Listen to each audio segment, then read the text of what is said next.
के नाज़रीन को बता देना ज़रूरी है। ये आपने अखबारात में पढ़ा होगा, टेलीविज़न के पर्दों पे देखा होगा कि हमारे मुल्क के एक नौजवान IAS अफसर कन्ननाथन ने इसलिए इस्तीफ़ा दे दिया अपनी मुलाजमत से, और वो एहतजाजन CAA और NRC के ख़िलाफ़ अलग होकर के उन्होंने बाकायदा जमहूरियत और अपने आइन को बचाने के लिए मैदान में आ गए। लखनऊ में घंटाघर में के मैदान में औरतों की इस जलसे में आए और उन्होंने उनकी हिम्मत अफजाई की। देखिए कि वो क्या कहना। देश भर में हर जगह पे NRC CAA और NPR के खिलाफ आंदोलन है, और सिर्फ NRC CAA इस NPR के खिलाफ नहीं है, तो ये जो नफरत की राजनीति है वो भी एक बहुत बड़ी है, उसके खिलाफ भी आंदोलन चल रहे हैं हर जगह पे। तो मैं आया था सीतापुर में एक सभा थी, उसको जनसंवाद था उसको करने के लिए, और साथ ही साथ यहाँ पे आए तो और ये महिलाएँ जो जैसे वो है ना, वो चाहते हैं कि अपना देश, अपना बच्चे के लिए एक अच्छा देश छोड़ के जाए। माँओं का लड़ाई है कि अपने बेटों को या फिर अपने बेटियों को एक अच्छा देश छोड़ के जाने के लिए, तो उनके साथ समर्थन देना और उनको बताना है कि मैं आपके साथ हूँ, और फिर आपसे प्रेरणा लेके कई सारे जगह पे यहाँ पे जैसे है ऐसे कई सारे जगह पे है, और उनसे ये लड़ाई जो है इसलिए ज़रूरी है, और लड़ना भी ज़रूरी है क्योंकि आगे का पीढ़ी के लिए लड़ाई है, संविधान के लिए लड़ाई है और देश के लिए लड़ाई है। तो ये बात बताने के लिए आया है। मेरे आने पर मुकदमा कैसे दर्ज हो सकता है? देखिए, ये बात है, लड़ना है इनजस्टिस के खिलाफ, ठीक है। अगर मैं आके कोई वायलेंस इंसाइट करके जा रहा हूँ, यहाँ पे पूरा टॉक तो आप सुने थे, ठीक है। तो अगर वायलेंस इंसाइट करके जा रहे हैं तो आप मेरे खिलाफ ही कर लीजिए, किसी और के खिलाफ क्यों करेंगे? और अगर नहीं किया है तो किसी के ऊपर भी क्यों करेंगे? क्योंकि आपके पास पुलिस है। देखिए, सत्ता बदल जाएगी, पुलिस को भी समझने की ज़रूरत है। मुझे इतना नहीं लगता था कि यूपी पुलिस इस लेवल तक वो है कि डरे हुए हैं, या फिर मुझे लगता है डरे हुए ही है। जिनसे भी बात करो तो बोलते हैं ऊपर से आदेश आया इसलिए हमें करना पड़ रहा है, उसके अलावा कुछ नहीं, कोई कारण भी नहीं है किस बात के लिए रोक रहे हैं, किस बात के लिए। मैं 2 बार यूपी में आते हुए रोका गया, मैं उनसे पूछ रहा था किस बात के लिए रोक रहे हो भाई, मैंने कोई वायलेंस इंसाइट किया है? नहीं आप हमें ऊपर से आदेश है, हम नहीं कर पाएंगे। अगर एक IPS ऑफिसर इस लेवल की बात करते हैं जो उनको अपने ऊपर लेके डिसीजन देना है, एक कप्तान अगर इस बात कहते हैं कि हमें यहाँ पे इसके कारण लॉ एंड ऑर्डर वायलेशन होगा कि नहीं, उसके जगह पे डरे हुए हैं कि नहीं उन्होंने बोला है तो हमें करना ही है, वो थोड़ा अच्छा रिफ्लेक्ट नहीं करता। कई सारे ऑफिसर्स हैं जो इस बात को मतलब कोशिश कर रहे हैं कि इसको रेसिस्ट करने के लिए, मतलब अपना अप्रिसिएशन मैं अपना रेस्पेक्ट भी करता हूँ। कई सारे लोग ऐसे हैं कि जो बोल दिया बस कर लो, और जनता के ऊपर है तो जनता तो आवाज़ नहीं उठा सकते हैं, और जितना FIR कराना है करो। पर ये समझना है कि कोई ना FIR से डरने वाला है, कोई डिटेंशन से डरने वाला है, कोई 144 का इससे डरने वाला है, क्योंकि ये मुद्दा अस्तित्व का लड़ाई है, ये वजूद की लड़ाई है, एग्जिस्टेंस की लड़ाई है। और इसमें आज एक FIR से डरेंगे तो कल जो है हम कहाँ जाएंगे हमें पता नहीं। तो ये देश के लिए जब लड़े जाते हैं तो हम इतना नहीं सोचते हैं। नहीं, देखिए, CAA सिर्फ अगर एक आप निकाल के देखोगे तो ये तो कहते हैं कि ये नागरिकता देने वाले कानून है। नागरिकता देने वाले कानून है कुछ लोगों के लिए जो कुछ देश से आए हैं, और एक टाइम से पहले 2014 से पहले जो आए हैं, 15 से पहले, और 3 जो देश है उसमें से, और 6 कम्युनिटी है। अब देखेंगे 3 देश को क्यों चुना गया, तो बहुत साफ है कि एक मज़हब के बेसिस पे वो 3 देश को चुना गया है, और कोई रीज़न नहीं है वो 3 देशों को चुनना। और कोई भी लॉजिक करेंगे तो उसका तर्क है दूसरे तरफ से, और ये इसलिए वो संविधान के खिलाफ है कि आर्टिकल 14 जो कहते हैं, या मैं यही कह रहा था कि ये जुडिशरी रिव्यू के बाद इस देश में या आर्टिकल 14 बचेगा या फिर ये कानून बचेगा, दोनों एक साथ नहीं रह सकता। आर्टिकल 14 और ये कानून एक साथ इस देश में रह नहीं सकता। तो ये संविधान के खिलाफ इसलिए पहली बार इस तरीके के मजहब के बेसिस पे क्लियर कट डिस्क्रिमिनेशन किया जाएगा, वो भी और किसी बात पे नहीं, नागरिकता पे ही, जो हमारी मूल अधिकार है बाकी अधिकार पाने के लिए, जो बाकी जो संवैधानिक अधिकार है उसको पाने के लिए। तो ये एक पहली बात है।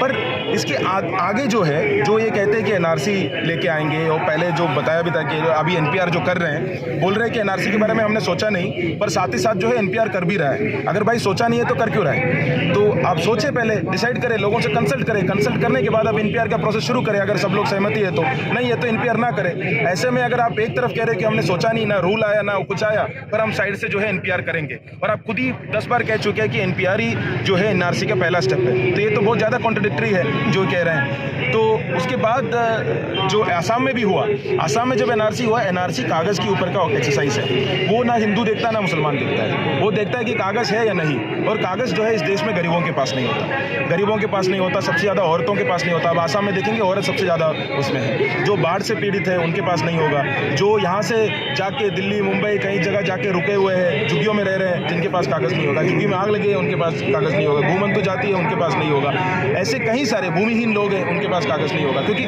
ना आधार कार्ड को मान रहे, ना वोटर ID कार्ड को मान रहे। तो ये इन्होंने ही बोला है, हम नहीं कह रहे, अमित शाह का ही बयान है कि ये सबको नहीं मानेंगे। तो ऐसे में आप सोचिए किस किस के ऊपर ये करने वाले। जैसे नोटबंदी किया तो इतना टाइम तक, आज तक जो हम बेरोजगारी से बाहर नहीं आ पाए, उसके कारण हम कितना और लंबे टाइम तक इसको लेके करने वाले। देखिए फाइनेंशियल मान लीजिए कर भी पाए, मैं समझता हूँ कि जब मॉरल सवाल होता है, जब नैतिकता की सवाल होती है और एग्जिस्टेंस की सवाल होते हैं, वजूद की सवाल होते हैं, जब फिनेंशियल एस्पेक्ट्स की बात करने की ज़रूरत ही नहीं है। मान लीजिए 1 रुपया भी लगता हो, पर अगर नफरत की काम है तो नहीं करना चाहिए। नहीं देखिए, ये अगर पुलिस को लगता है कि वो गुंडागर्दी कर सकते हैं, किसी भी तरीके का चीज़ें कर सकते हैं, वो करे, वो अभी तो नहीं रोक पाएंगे, पर ये नहीं, ये याद रखना है उनको भी कि टाइम वक्त बदलता है और लोग इसको जो है ना याद करते हैं। लोग याद करते हैं कि जब ऐसे मुसीबत आए तो पुलिस किस तरीके से बिहेव किया है, और ऐसा नहीं है कि कल जो है सबको बोलेंगे कोई बात नहीं, तुमने मार दिया तो कोई अच्छा ही होगा। नहीं, अभी देख रहे हैं कि कौन ऑफिसर लाइक क्वालिटी किसके पास है, सब देख रहे हैं। नाज रज़ा साहिबा जो लखनऊ की मारूफ सोशल वर्कर हैं और हालात से इनकी बहुत गहरी नज़र है।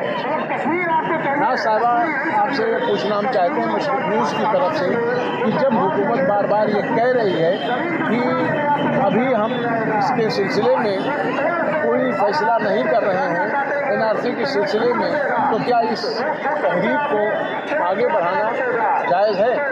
और जिस दिन से घंटाघर में प्रोसेशन शुरू हुआ है, प्रोटेस्ट, उस दिन से हम लोग यहाँ पर हैं और सारे हालात पे नज़र रखे हुए हैं। जहाँ तक NRC न लाने का सवाल है, तो ये उनका एक स्टैंड है जो आपस में उनका खुद ही क्लियर नहीं है।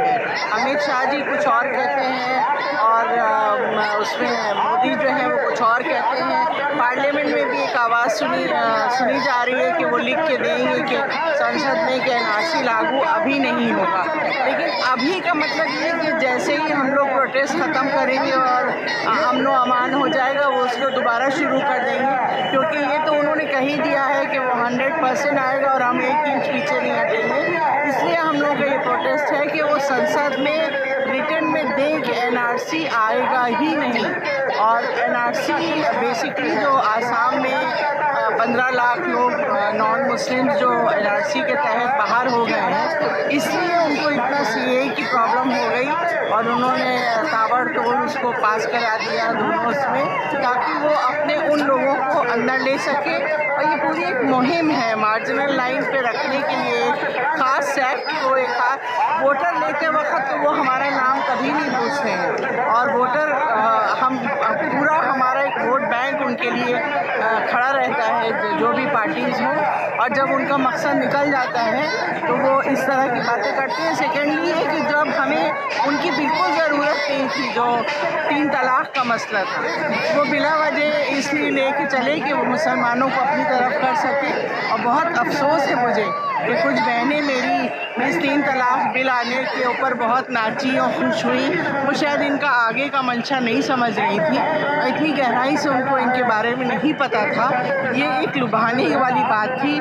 तब भी सब चुप रहे जब बाबरी मस्जिद का प्रेडिक्शन वो हुआ है, आया है, वो तब भी सारे मुसलमान चुप रहे और ये शायद समझ रहे थे कि हम वही औरतें हैं जो बस तलाक़ तलाक़ तलाक़ कहा और घर में बैठ गए। लेकिन इनको ये पता चलना चाहिए कि हम अगर 3 तलाक़ में चुप रह सकते हैं तो NRC और CAA के लिए सड़कों पे आके एहतजाज भी करते रहेंगे। और ये तब तक चलेगा हमारा प्रोटेस्ट जब तक कि हमें रिटर्न में कुछ नहीं मिल जाता। हमने सारी ज़िंदगी लगा दी ये नहीं देखा कि कौन बच्चा कैसा, किस मज़हब का है, क्या है। हम बस काम करते रहे, गरीब बच्चों को पढ़ाती रही। मैं अपने स्कूल में सब किया और अब इस वक्त जिस मुल्क में हमें आराम से बैठना चाहिए, उस वक्त हम सड़कों पर हैं इस परेशानी में कि अपनी नागरिकता को हमें साबित करना है। बस यही कि बस उम्मीद है कि शायद यह हमारी आवाज़ पहुँचे।